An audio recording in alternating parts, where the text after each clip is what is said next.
runs.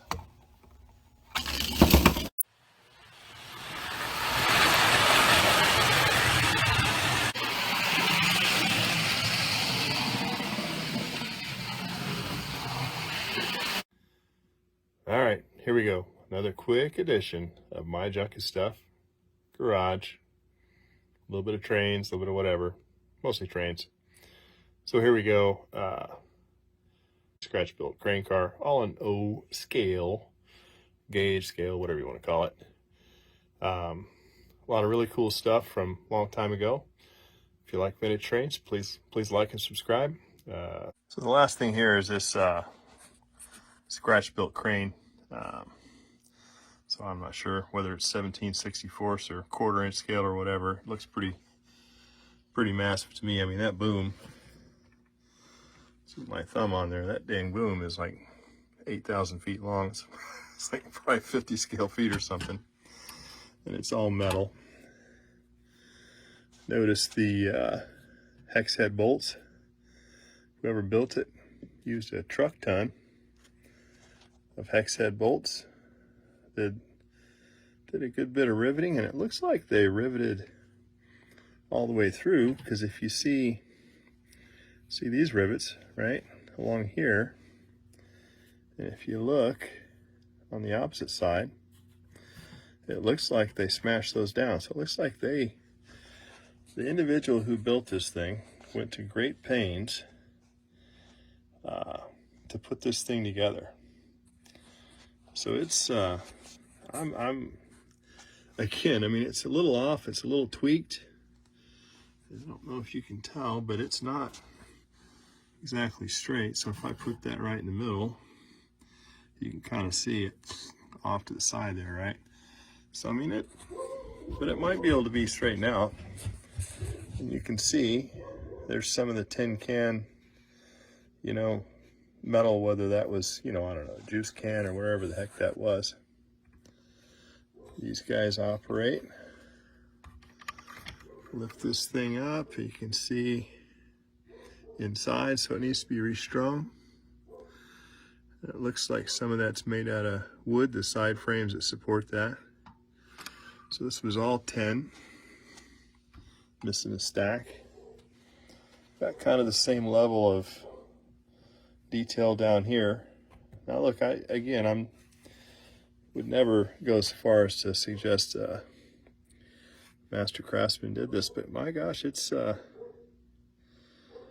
you know, normal guy'd play heck putting this much detail in something and getting it halfway this straight. I mean, it's, again, it ain't perfect, but it's really not too darn bad at all. And of course, got some nice not sure who those trucks are. Almost look like homemade brass bolsters. The side frames kind of look like Lobaw. I might be totally mistaken on that, but yeah, there's a lot of work that went into that, and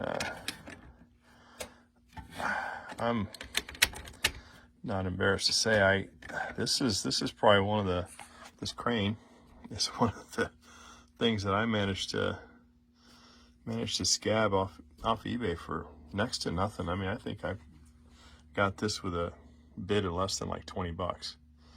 So as imperfect as it is, and of course, yeah, I need to restring it and maybe try and straighten it out and whatever else, but I mean, gosh, it's 80-year-old scratch built crane. You know, where are you gonna do better than that? So anyway, there you go. Well, if you remember the other day, we was talking about this nice scratch built crane car, and I suggested that maybe, well, I knew it was scratch built, but it's kind of curious, you know, if there was any articles back in the old magazines about building one of these, and could this have been, you know, kind of made from one of those. Well, I don't know if this is a direct hit, but March and April 1940. Yeah, March and April 1940, model railroader. Building a big hook. by M.D. Thornburgh. Now, Mel, the M in the M.D., had a whole truckload of articles in the early model railroaders, and probably a few other, maybe a few other magazines, I don't know. But mostly model railroaders, about building locos and various other things. But looky here. Nice big old thing. And he built a lot of stuff that was Baltimore and Ohio Railroad based. And this wrecking crane obviously was part of that too. So let us see. I'm gonna tell you what, or as my old grandpappy used to say, I'm a telling you what. She's got some definite similarities, right? But if you look at the end of the boom, that's different. Maybe, maybe not. And this little guy here seems to be a wee tad bit different. Maybe not as long as the one portrayed. And I don't think the boom on this one is quite as ginormous as my model here. However, otherwise, it's a pretty cool deal, right? As always, Mel talks about how you put rivets in stuff. The easy way, maybe the harder way, but the better way. And I've seen that same drawing in quite a few other deals, or other model making stories, or whatever you want to call them. And here we go, a little bit more. And I'll tell you what, she's looking a lot like this guy. I really would not be surprised if the lad who worked on putting this here model together was not using Mel's articles here as a key referenzo.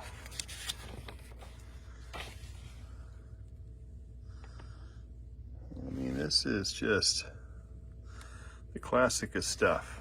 Just spectacular. All right, let's see what's in this other. Building the Big Hook Part 2. Completing the model. Goes through a lot of stuff. I mean, this thing had about as much effort in it as building a loco. There you see inside here. I think if we look back, we're going to see that.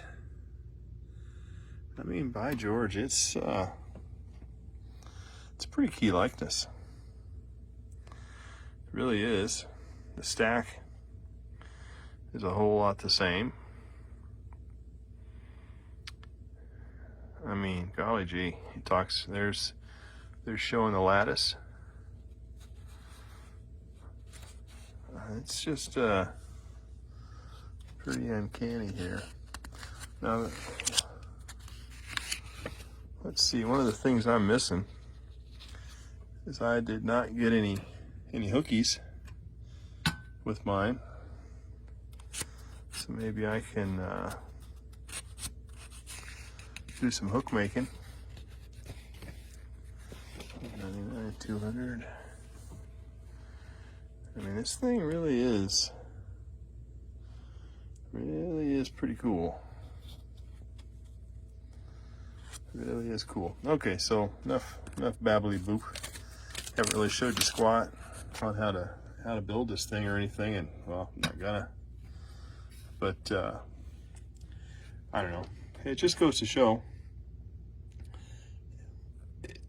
you just never know. Some of the stuff that you find like this, that I'm sure various people, you know, might just take this thing and toss it, right? Because it's imperfect, old, and maybe even junky to some people or whatever, but piece of history, at least to some of us. And, you know, a lot of these cases,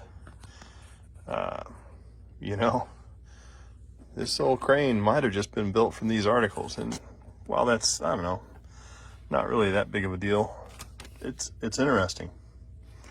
And it's kind of cool to at least try and trace and match up some history like that. So anyway, there you go. Fun.